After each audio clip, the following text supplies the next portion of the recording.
Ito ang Burj Khalifa, ang pinakamataas na building sa buong mundo.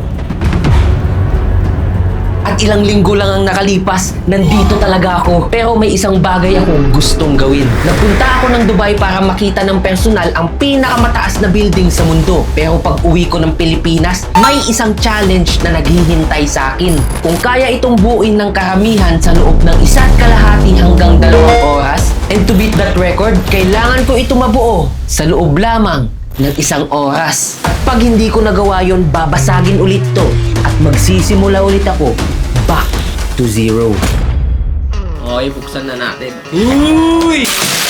Okay, meron tayong booklet dito at susundan lang natin kung paano natin siya bubuin. Ito ay nasa total of 555 pieces. Kailangan natin siyang buuin in just 1 hour, guys. Timer na natin. Ilang battery. Wait lang. Baka nagtataka kayo kung bakit meron akong ganito. Uy, bakit? Nakauwi na kayo, tol? Wala na. Bakit? Nakita mo na yung Burj Khalifa, di ba? Burj Khalifa, oh. May challenge ako sa'yo.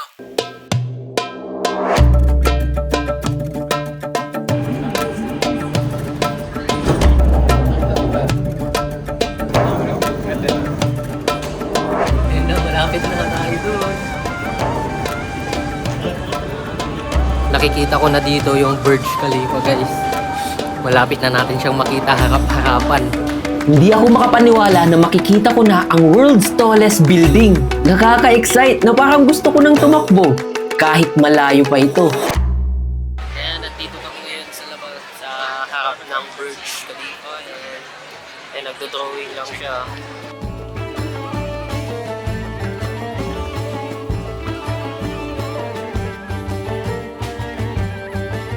At habang tinitignan ko ito, ay may naging problema. Ang sakit pala yan sa leeg. Kasi naman, super taas nga naman talaga nito. But, super worth it din. May challenge ako sa'yo. Ano yun? May pinadala akong Lego blocks dyan na Burj Khalifa.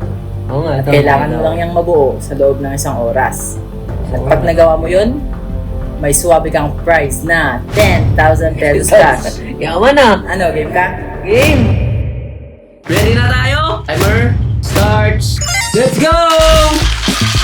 Okay, dapat kalmado lang muna tayo sa simula. Tagal pa naman yung 1 oras eh. Sa una, madali lang dahil malalaki pa yung mga bricks. Ba yan? Base pa lang tayo. Yun!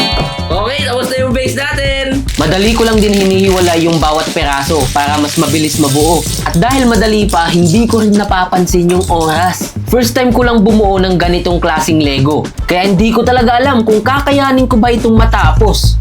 Okay, natapos na natin itong base niya and pupunta na tayo sa kabilang dako. No, 45 minutes na. Okay, 15 minutes na tayo gawa-gawa. Wala pang tumatayo. Speaking of natatayo, ang Burj Khalifa ay sinimulang itayo noong 2004 at natapos noong 2010. May taas itong 828 meters. Parang pinagpatong-patong na humigit kumulang 276 na elepante. Mayroon din itong 163 floors at halos 6 na taon bago tuluyang matapos. Pero ako, may 1 oras lang para tapusin itong Burj Khalifa ko. At sa totoo lang, mas maraming oras pa yata ang nasasayang ko sa kakatingin sa book guide at paghahanap ng tamang break. Guys, kamukha ka daw si Ned. Tignan natin.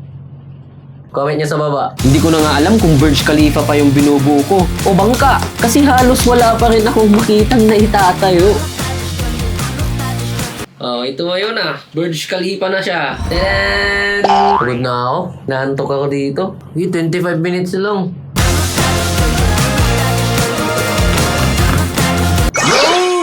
Kaya pa to, matatapos na natin. Sa sobrang hirap, umabot na ako sa puntong niloloko ko na lang yung sarili ko. So, yan guys, malapit nang tumayo yung Burj Khalifa natin. Kahit ilang peraso pa lang naman talaga yung nabubuo ko. Malapit nang maubos ang oras, kaya binilisan ko na. Kahit hindi ko na alam kung tama pa ba yung mga kinakabit ko. 14. Kaya to guys, tayo malayo pa. 12, 11, 10, 9, 8, 7, 6, 5, 4, 3, 2, 1.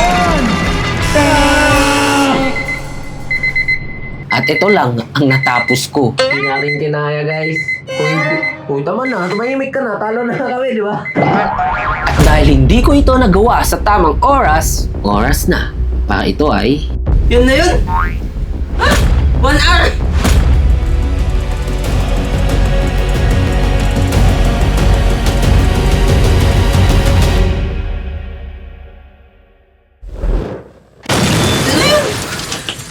Ito na yun! Ulitin mo! Kala ko ba 1 hour? Ano nga nakalo mo? Hirap ka hanapin, no? Sinalo pa. Back to 0. Ulitin naman natin. Nakakalungkot lang. Binaklas ko na yung bawat piraso para ulitin ulit from the start. Pero okay lang. Challenge nga ni. Sisimulan ulit natin ang 1 hour timer natin. Meron tayong 60 minutes dito. Kasi ngayon, mas mapapabilis na tayo dahil na-separate na namin. Yun yung ginawa naming technique. 1, 2, 3, go! Sa bago kong technique, mas napabilis naman yung pagbuo ko. Kaya tuloy-tuloy lang ako. Okay, tapos na natin ito. At enjoy na enjoy sa pagdidikit hanggang sa may nakalimutan ako. Ay shit, may meeting tayo. Cut mo. Habang may meeting, alam nyo ba, ang floor plan ng Burj Khalifa ay inspired ng Hymenocallis, isang desert flower na kilala din bilang spider lily. Kaya kapag tinitingnan mo yung building mula sa taas, parang bulaklak yung pattern nito. At alam nyo pa ba, noong ginagawa ang Burj Khalifa, umabot sa mahigit 12,000 workers ang nagtatrabaho dito everyday. At ako, isa lang! At meron na lang akong 25 minutes na lang yung naiiwan na oras natin. Pero habang patapos na ako, malapit na tayong matapos. Mali pala yung mga pinaglalagay ko kasi hindi ko na gets itong may rotate pala siya na ganyan. Pagdating namin sa dulo, mali-mali na yung position ng mga blocks. Kaya ang gagawin natin, ulitin. Pansamantala pinus ko muna yung timer para ayusin yung mga mali ko. Ganun pa man, hindi na ako masaya sa ginagawa ko. Pangatlong beses ko na rin kasi itong inulit-ulit. Pero hindi ako susuko. Mas pinag-igihan ko pa yung pagbuo. Double check sa bawat piraso. Kahit papano, medyo kabisado ko na rin yung steps. Kaya this time, wala nang bawian. Yun, okay na. Okay na guys, tutuloy na natin. Nag-start ulit tayo dito. In 3, 2, 1, go! Ilang beses na akong umulit sa simula, pero ngayon, finally, nakita ko na siyang tumataas at malapit na talaga siyang mabuo. Bumibilis na rin yung pagkabit ko sa bawat piraso. Habang tumatagal, malapit na guys!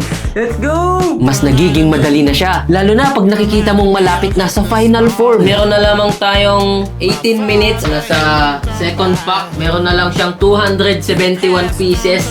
Let's go! Tuloy na natin. At habang binubuo ko siya, unti-unti ko nang nakikita yung Burj Khalifa. 8 minutes guys!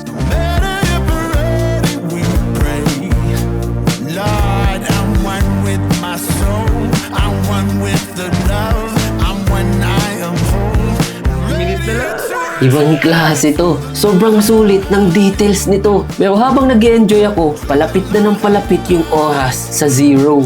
Ginatanggal. Gagi, dumikit. At dito na ako medyo natatahanta. Kaya wala nang tingin-tingin sa paligid. Focus lang. Dahil kailangan ko na talaga itong matapos. Wala nang oras para magkamali. Dapat na!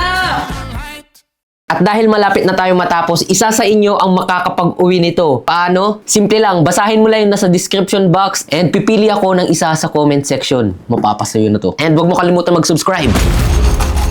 Wala na akong sinayang na oras at unti-unti na din nauubos ang bawat segundo. 8, 7, 6, 5, 4, 3, 2, 1. Tadan! Sa ilang beses kong pag-uulit, sa mga pirasong ilang beses kong binaklas, at sa ilang beses kong muntik ng sukuan, nabuo ko din. Pero habang tinitignan ko siya, may naalala ako. Kasi ilang panahon na din ang nakalipas, simula nung nakita ko mismo yung Burj Khalifa sa Dubai.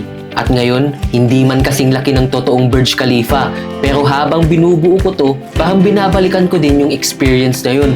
At siguro, yun din yung natutunan ko sa challenge na to. Minsan kasi, kapag hindi natin nakikita agad yung progress, feeling natin wala tayong nararating. Pero kapag nagpatuloy ka lang, unti-unti din siyang mabubuo. Kahit ilang beses kang magkamali, kahit kailangan mong bumalik sa simula, ang importante, hindi ka tumigil. And to be honest, mas naging special pa para sa akin yung pagbuo nito dahil nakita ko din yung totoong Burj Khalifa sa sarili kong mga mata. Lagi baliktad. Tadaan! Burj Khalifa! Ang ingay mo naman, ama na!